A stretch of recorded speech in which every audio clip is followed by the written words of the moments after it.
Je pense que nous sommes en ligne également avec un autre sportif qui s'appelle Crépin Diatta. Si je ne me trompe, lui aussi a eu à poser des actes. C'est un jeune homme, grand espoir du football sénégalais, mais qui a eu à aider non seulement sa communauté, vous faites partie aussi de ces joueurs qui ont donné de l'argent pour permettre donc au ministère de la Santé de récolter 185 millions. Vous avez aidé au niveau de Ziguinchor. Qu'est-ce qui vous a motivé? Est-ce que c'était un geste naturel ou on vous a conseillé de poser cet acte par rapport même à votre image? Bonsoir Crépin. Bonsoir madame. Voilà. Je vous écoute. Je pense que vous avez entendu la question. Oui, j'ai entendu la question. Tout d'abord, je vais saluer tous les gens qui sont sur cette plateau. Voilà, je pense que c'était un acte qui était naturel. Je pense que, voilà, on est né au Sénégal. Donc, on nous a inculqué des choses qui sont vraiment des choses qui nous ont vraiment poussé à arriver là où on est. Donc voilà, il ne faut pas oublier aussi que cette pandémie, elle est vraiment réelle et que tout le monde le vit actuellement dans le monde entier. Donc voilà, je me suis dit que c'est un devoir pour moi, ce n'est pas une obligation, mais c'est un devoir pour moi de regarder aussi et puis de me dire que voilà, aujourd'hui, je suis originaire du Sénégal et si aujourd'hui ce problème est en train de persister, je pense que le peu de choses que je peux faire est que je n'ai pas hésité à le faire. Donc, voilà, c'est venu de façon naturelle. Et voilà, je me dis que c'est très normal. Tout à fait. Donc, vous avez aussi aidé votre localité, évidemment, hein, Ziguinchor. Maintenant, comment vous dispatchez en fait l'aide? Qui vous aide à poser l'acte et aller au bon endroit? Comment ça se passe? Parce que vous êtes quand même un peu éloigné de la situation. Vous vivez en Belgique. Oui, c'est vrai que je suis un peu éloigné, mais n'empêche que j'ai des gens qui sont au Sénégal, il y a des gens qui... Je suis bien entouré, il y a des gens qui sont derrière moi, donc il y a la famille, il y a mes frères, il y a mes amis, il y a ceux aussi qui se chargent de la fondation KD15, qui œuvrent aussi dans le social. Voilà, c'est avec ces gens-là que j'ai tout réglé, j'ai parlé avec eux, et puis j'ai pu faire le nécessaire pour la réussite de cette affaire. Voilà, bon, ce qui est quand même encourageant, Djibril Diakhaté, vous restez avec nous Crépin, on va vous poser 2 ou 3 questions avant d'aller vous laisser dormir. Ce qui est encourageant, c'est que de voir, ils sont relativement jeunes. Ils viennent à peine d'entamer leur carrière professionnelle. Il est professionnel peut-être depuis 4 ans, il est passé par la Norvège, ça fait 3 saisons qu'il est à Bruges, et quand même il prend le train en marche. Est-ce que c'est un phénomène de société quelque part? En fait, je crois qu'il est revenu sur la notion d'éducation dont je parlais tantôt. Il dit qu'il a reçu ses valeurs, il a été formé comme ça, formé dans la famille, formé dans le milieu où il a appris le football, etc. Il a eu des amis et après, il se sent redevable. C'est-à-dire que, comme dit Léon Bourgeois, devoir est infinitif de dette. Quand je fais mon devoir, je paye une dette. Ce n'est pas de façon pratiquement irréelle que j'en suis arrivé là où je suis.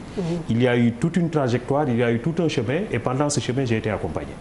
Et en conséquence, lorsque j'en arrive à un certain niveau, je me rends compte que j'ai le devoir d'eux. Alors, c'est donner de l'argent, c'est apporter un appui, mais même si ce n'est pas cela, c'est juste avoir de l'affection. Je veux dire que ce n'est pas seulement la dimension matérielle qui est importante dans cette affaire, c'est que les gens se disent au fond, je suis très... Parce qu'il y a beaucoup de Sénégalais qui n'ont pas peut-être les moyens, hein, qui sont dans le sport, qui sont dans d'autres activités, mais qui se disent au fond, si j'avais les moyens, j'aurais fait ça. D'autres qui sont dans le message, qui sont dans la sensibilisation, qui sont dans la mobilisation, qui essaient de chercher le don de soi. Et je crois que ça, le sportif, en lui-même, constitue un modèle en termes de don de soi. C'est quelqu'un qui est habitué aussi à porter un drapeau. Crépin est habitué à porter un drapeau. Crépin est habitué à voir un peuple sénégalais mobilisé autour de lui, qui le pousse, qui voit même le champion. Je ne parle même pas des compétitions de l'équipe nationale, hein, mais lorsque son équipe au niveau de la Belgique joue, vous voyez comment les jeunes sont autour des télévisions, regardent, c'est Crépin, c'est Sadio Mané, c'est etc. etc. Et ils sont très contents quand l'équipe gagne, ils sont affligés quand l'équipe perd, et en conséquence, eux, ils sont sensibles à ça.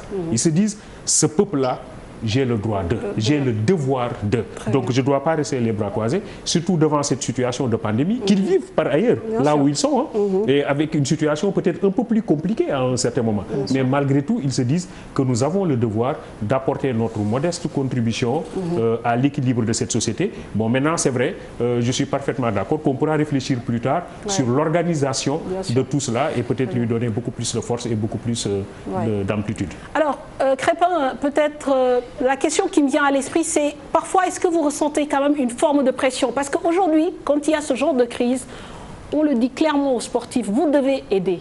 Le public, la population, à travers les réseaux sociaux, à travers les commentaires. Comment vous percevez ce message? Est-ce que parfois vous vous sentez attendu, épié par rapport aux gestes que vous posez, aux actes que vous posez, pardon? Non, après, je ne pense pas que c'est un problème, comme je l'ai dit tout à l'heure. Parce qu'on est avant tout des Sénégalais. Donc, voilà, je pense que là où tu peux apporter quelque chose, là où tu peux aider, tant que tu peux le faire, je ne pense pas que tu dois attendre que quelqu'un te le dise. Voilà, moi je vois les choses de cette façon. J'attends pas que les gens me disent que ok, tu dois faire ça.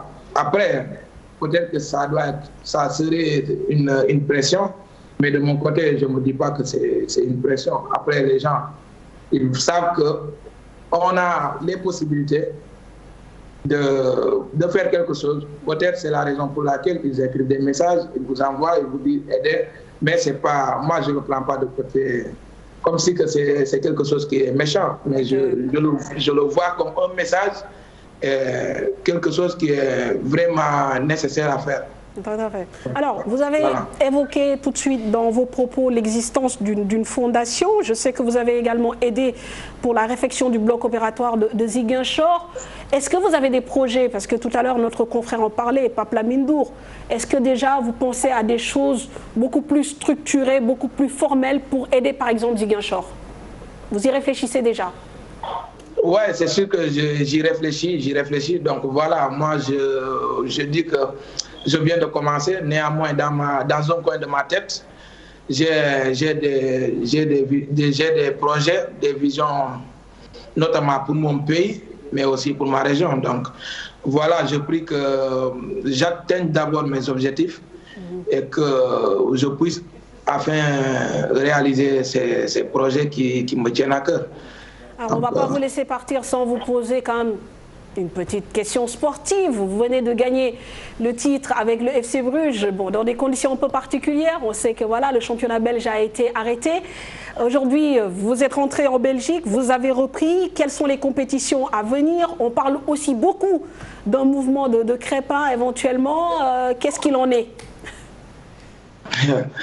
Oui, c'est vrai que cette année, ce fut une année vraiment spéciale avec cette pandémie. Donc voilà, on a été champions, ils ont arrêté le championnat. Donc voilà, comme vous le savez tous, on a été premier depuis le début jusqu'à ce qu'il décide d'arrêter le championnat.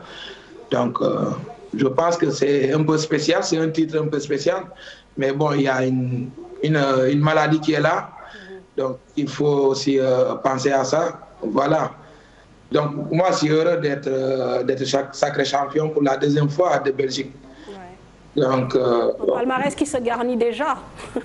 Ouais, voilà, comme vous le dites. Maintenant, on vous annonce un peu partout, du côté de l'Allemagne. Apparemment, vous serez l'une des stars de ce mercato. Qu'en est-il? Bon, j'imagine que vous n'allez pas nous livrer le secret, mais on va essayer quand même. Bon, voilà, comme j'ai l'habitude de le dire. Moi, je ne peux pas y aller à fond. Ce qui est sûr est que j'ai fait une bonne saison cette année avec mon club. J'ai joué comme j'avais envie, j'ai gagné beaucoup de minutes. Donc voilà, je pense qu'en termes de minutes, cette année, j'ai encore beaucoup plus joué.